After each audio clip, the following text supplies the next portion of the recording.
we've got quite a lot to go through today. We've got a packed agenda, but we'll keep it short and sweet.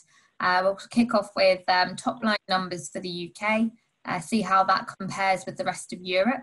And then we'll go through everything from the gaming categories, the platforms, the demographics, gamers, the top sites, and then round off by looking at the impact of the quarantine on online gaming. So to start, we've got some pretty big numbers. So according to UK, the Association for UK Interactive Entertainment, the online gaming industry in the UK is worth an impressive £5.7 billion. And when we looked at the Comscore data, it only reinforced their view of this booming industry. So in February 2020, over 75% of the total digital population of the UK accessed some sort of gaming related website or app. So that's 39.1 million people. So pretty much most people are gaming and they're spending a lot of time doing it. So what we found is that these 39.1 million people spent a whopping 29 billion minutes gaming. So it is a massive industry with a large audience who are very engaged, which makes it a great opportunity for advertisers looking to interact with them. Moving to compare the UK's position with the rest of the big five in Europe, the EU5, you can see that the UK's online reach at 78%, as Sarah says, over 3/4 of people who are online are accessing online gaming apps and websites in a month, and that's the highest reach amongst all of those EU5 countries. Spain having the second highest reach at 70%, but Germany is the largest market in terms of absolute numbers, with 42 million people accessing an online game via an app or a website during the month of February. If we look at a trend over time, we can see that the gaming market is very well established, and up until February of this year was kind of pretty immune to peaks and troughs. There are little ups and downs across the course of February 2019 to February 2020. So this is pre-pandemic. Germany saw a 2% increase year on year. Italy was actually the highest grower with a growth of 6% year on year. UK, France and Spain actually were slightly down over the course of the 12 months, between 2 and 4% each. But the overall gaming industry in the EU5 totaled a massive 164 million gamers in February 2020 across those 5 countries. And that was down only 1% year on year. So as I say, there are over 160 million people that you can reach if you are an advertiser on gaming websites or gaming apps. That's a lot of people. Thank you, Toby. And then if we're looking specifically at Comscore data for this market, we split the category into 2 subcategories. So we have gaming information, so that is the forums, the review sites, where you can go to get tips and tricks on your favorite game. So in there you've got the likes of GameSpot or IGN. And then the other half of that is the online gaming subcategory. And that's where you actually go to play the games. So the websites, the apps where you can play either on your own or with other people. So here, think Candy Crush, Farmville, The Sims, and all those good games. The split between the two is very much one-sided. So online gaming actually captured 4 times as many minutes as gaming information in February 2020. So for the purpose of this presentation, we'll probably focus more on the online gaming category, where most of the action is happening.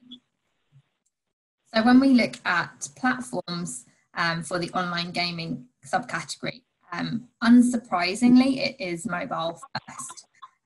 The marriage of gaming and portable technology is, amazing. You can, play games on the train to work, during your lunch break, or, while you're waiting for a bus. You can pick up your phone anywhere and continue playing. So 65% of those who accessed a online gaming site in February did so on mobile alone. So advertisers really need to make sure they're mobile first with everything they're doing to reach this audience. However, it is worth noting that, a quarter of those who accessed did so on desktop alone. So not to be written off. And I think that probably comes down to the different types of games that are being played on the different platforms, and, what they lend themselves to. However, again, when you look at time spent, it just makes it clear that mobile dominates. An average of 383 minutes were spent online gaming on mobile compared to just 60 on desktop. So definitely think mobile first, but let's not write off the desktop, which is perhaps where you're going to find your more hardcore gamers. I think that's still a very relevant point, Sarah, that people on desktop who are gaming online are still spending an hour a month doing so. So it's not an insignificant portion of time. But if we look at these hardcore gamers, we can see that 20% of all users in the online gaming category account for 92% of time spent. So of that 29 billion minutes that Sarah mentioned at the start of the presentation, we're saying 26 billion of those minutes are being accounted for by 20% of all users, so about 8 million people. And that really is a kind of golden opportunity to find these people who are spending lots and lots of time. 8 million people is not a niche audience by any stretch of the imagination. So there are lots of people that you can reach in a very engaged environment online or on mobile whilst they are playing their games. And I think that, particularly from my perspective, as a kind of anecdotal bit of evidence, acceptance that you get a free game if it is ad supported on a mobile device lends you to being able to be influenced by advertising messages as they come through. If we look into these hardcore gamers a little bit in more detail, so we tried to figure out what type of people these hardcore gamers are. Using Comscore's affinity measures, we can see that these gamers have a very high affinity with family websites, family and youth websites, and that's things like Disney or Mumsnet, and also sports websites. They're over 50% more likely than the average internet user to have an interest in these site types. And going further down the list, they're also particularly interested in health sites, and that's things like, and this is again pre-pandemic, but things like the NHS or MSN Health, and also financial services. So people who are hardcore gamers have a keen interest in managing their finances and trying to further themselves from a financial perspective. So these are the types of, if you are a gaming company, the types of industries where you could look to find advertisers, because there is clear evidence that the users of your online games are interested in these categories of site. If we go into the demographics of gamers in general, so this isn't just the hardcore gamers, but this is all gamers online, we can see that reach is in the 18 to 44 range, absolutely ubiquitous. Pretty much everybody who is using a desktop or a phone in the month of February, we're saying over 9 out of 10 people in that age range are gaming. And I think what actually I found most interesting about this data point was that 80%, so 4 out of 5 people in that 45 to 54 age bucket, where you would possibly imagine people are slightly older, well, they are obviously slightly older, but they're perhaps a bit too old to be playing games, but that is not the case at all. So 4 out of 5 people in that age range are playing online games. And then when you go to the 55 plus bucket, the numbers drop off quite quickly. You're down to 63%, but that still is 2/3 of everybody who's online are in that age bucket are playing online games.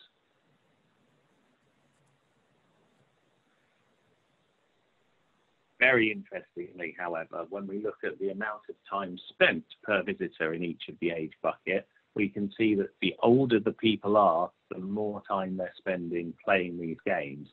So 55 plus year olds, and we said that that's a reach of over 60% of people, they're spending almost 18 hours per month online gaming.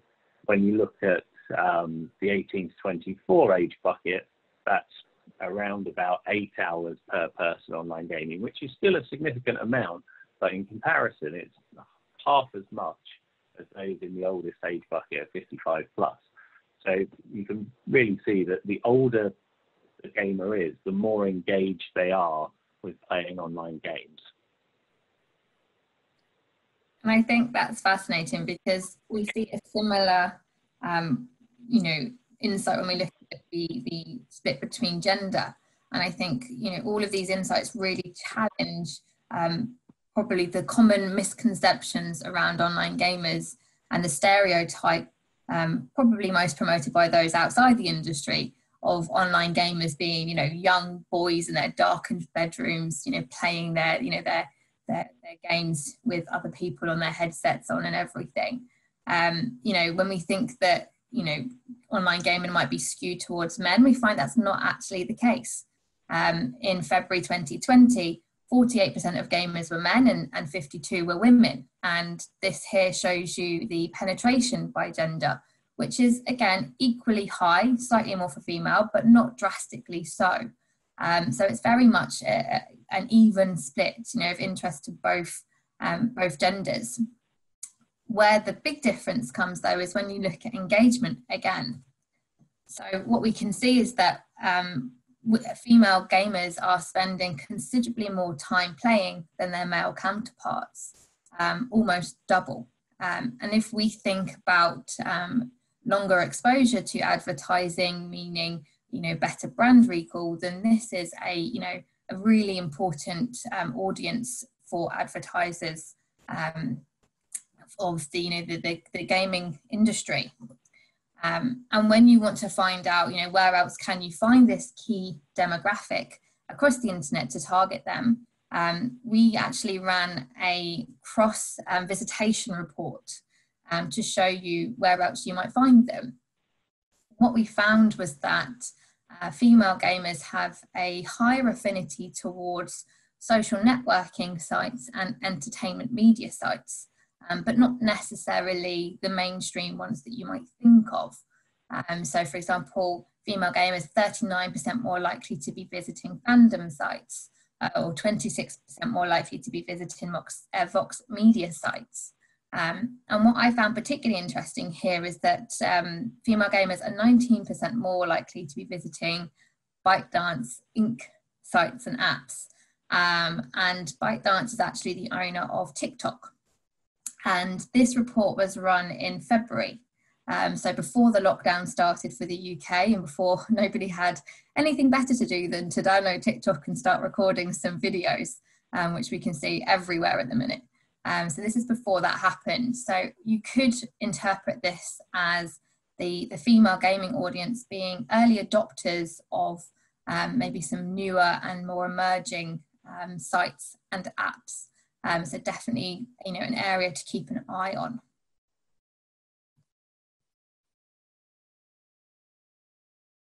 Going into the leading sites in the UK gaming industry, or the leading gaming firms rather than the sites or the games particularly, we're looking, number one is EA Games with about 5 million unique users in the month of February, and EA are the creators of the FIFA game, so not entirely surprising that midway during the football season they're seeing more users than any other gaming company.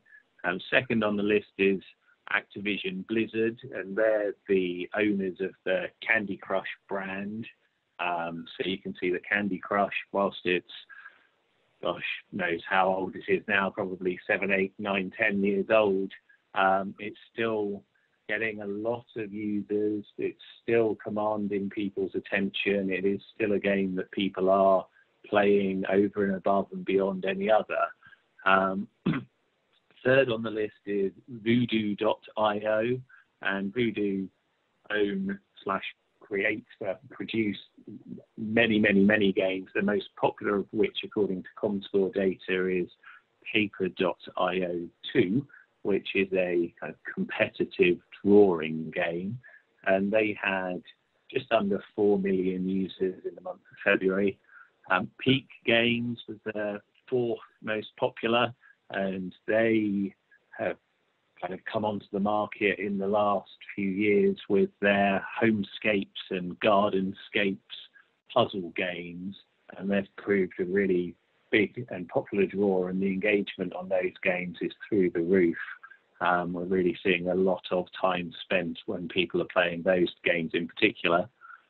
Fandom is at last rounding out the top 5 with 3 million unique users, and Gamepedia, the kind of gaming wiki or blog, is their most well-known entity that makes up a couple of million, so it's 3 million visitors during the month. If we go on to the next slide, it's kind of telling to say that these users, so of these top 5, we were seeing that the number 1 had 5 million unique users. So we've already said there's 39.1 million people accessing gaming sites and apps online in the UK. Those top 5 sites account for 15.1 million visitors. So you can already see that there are 24 million users who are not accessing any of the games created by the top 5 gaming entities, which I think is quite telling of how fragmented the market is, and how, you know, any new game can pop up and reach a significant number of people, because there actually isn't really that much. Well, in fact, there is a lot of loyalty, and people don't like to play too many games. So if we go to the final build there, we can see that of those 15.1 million people accessing any of the top 5 gaming entities, only 3.3 million, so about 1 in 5 of those people, access more than one game or more than one of the top 5 gaming companies in the month. Now, I think that is, as I say, quite a compelling piece of data, because it shows that there are opportunities out there. And once you kind of hook a gamer, that gamer is then almost certainly yours to advertise to as you wish, and you can be relatively confident that the messages that you are sending them from an advertising perspective will be unique to you, because those gamers are only using your own game entity. Thank you, Toby. And then to kind of round off the picture, we couldn't not talk about the impact of the coronavirus on online gaming activity.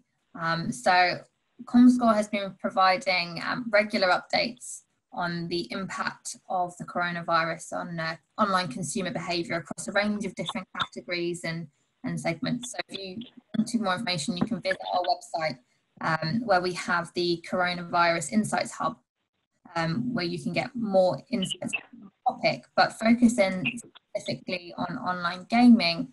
What we see is that, as expected, really, the quarantine has had a big impact on the online gaming industry. So this graph shows you the number of visitors to the online gaming category in the beginning of March to the beginning of May. And during that time period, there was an increase of 24% in the number of people visiting online gaming websites and apps. And what we can see is that really starts off from the beginning of the lockdown. So from the week commencing the 3rd of March. So despite the pressures of homeschooling and working from home, people really are kind of trying to fill their time by turning to online gaming. Whether that is sustained in the long run remains to be seen, and how advertisers and game manufacturers can capitalize on that, we will see. But we will continue to track the trend to see what the outcome of this will all be as we start to come out the other side of lockdown, be it gradually. So that is everything we had today. If you have any questions, please feel free to put them in the Q&A now. Toby and I will do our best to answer them for you.